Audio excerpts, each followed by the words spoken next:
الحمد لله وكفى وسلام على عباده الذين اصطفى أما بعد أعوذ بالله من الشيطان الرجيم بسم الله الرحمن الرحيم إن الصلاة تنهى عن الفحشاء والمنكر ولذكر الله أكبر قال النبي صلى الله عليه وسلم أن تعبدوا الله كأنك تراه فإن لم تكن تراه فإنه يراك أو كما قال. محترم سامعین، اللہ رب العزت نے ہم کو ایمان والا بنایا.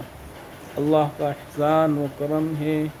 اللہ رب العزت اگر چاہتے ہمیں کچھ اور بھی بنا سکتے تھے، لیکن اللہ کا احسان ہوا، اللہ کا فضل ہوا کہ اس نے ہمیں ایمان جیسی دولت سے نوازا.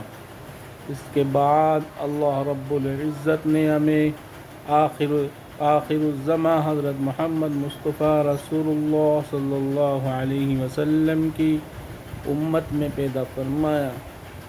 محترم دوستو، بزرگوں، اس امت میں پیدا ہونے کے لیے تمام انبیاء علیہم السلام نے دعائیں مانگی. یہ افضل امت ہے. اللہ رب العزت نے حضرت عیسیٰ علی نبینا علیہ السلام کی دعا کو قبول فرمایا.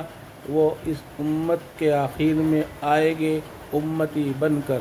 دوستو، بزرگوں، اللہ رب العزت نے ہم سب کو ایمان کی دولت سے نوازا.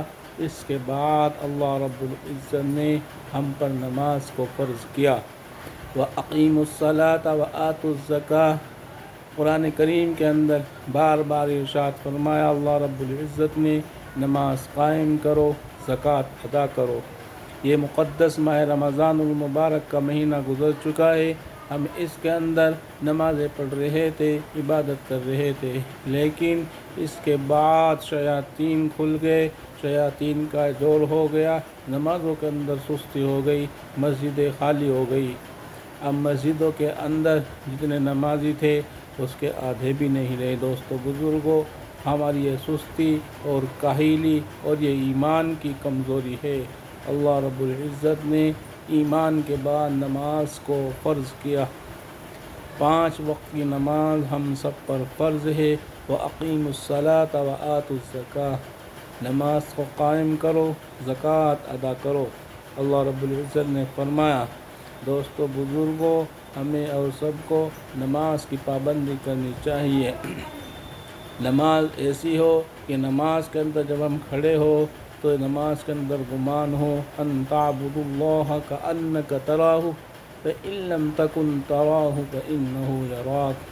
کہ نماز کے اندر جب انسان عبادت کے لیے اللہ کے سامنے کھڑا ہو تو نماز میں یہ خیال ہونا چاہیے کہ میں اللہ کو دیکھ رہا ہوں.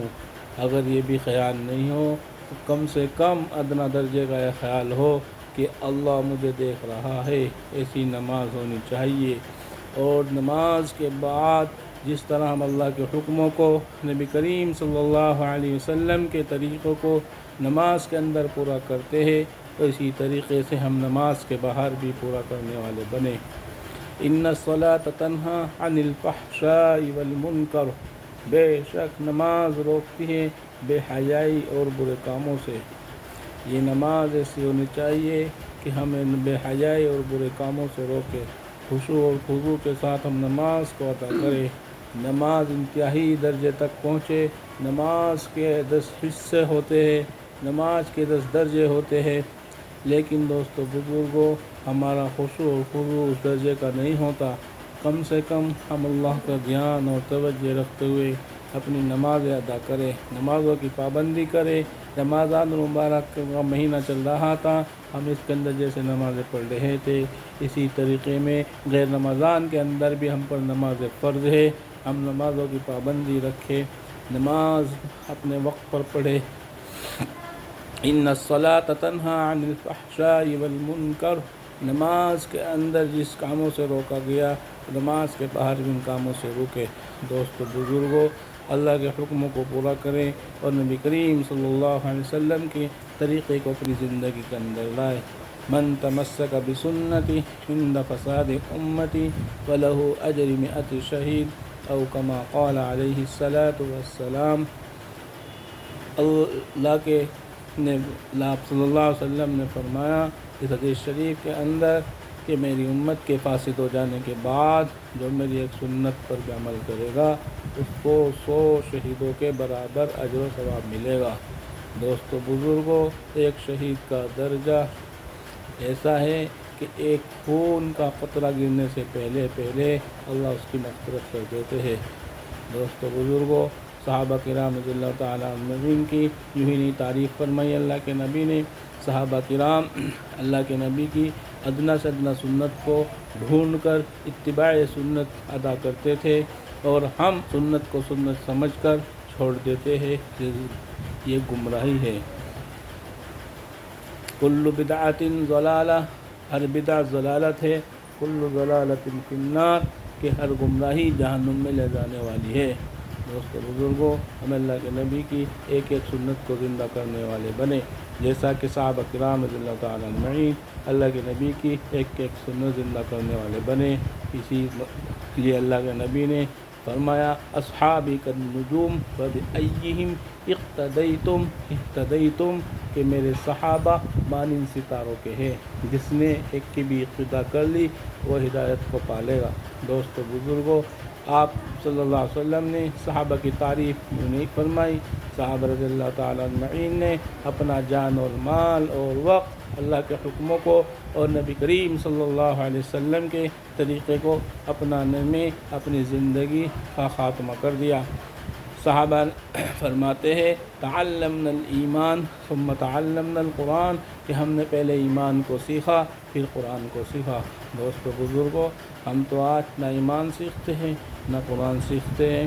اگر قرآن تھوڑا بہت ہم نے پڑھ بھی رکھا ہے تو اس کو پڑھنے کی کوشش بھی نہیں کرتے، اور اگر کچھ اس کے اندر غلطیاں ہے تو اس کو سیکھنے کی کوشش بھی نہیں کرتے۔ دوستو بزرگوں، ہمیں اور آپ کو قرآن پہ اور نماز کی پابندی کرنی ہے، اور اپنے ایمان کو اس مرتے دم تک کے بنانا ہے، اور اللہ رب العزت کے حکموں کو اور نبی کریم صلی اللہ علیہ وسلم کے طریقوں کو اپنی زندگی کے اندر اپنانا ہے۔ اللہ تعالیٰ کہنے سننے سے زیادہ عمل کی توفیق عطا فرمائے۔ وآخر دعوانا ان الحمد للہ رب العالمین۔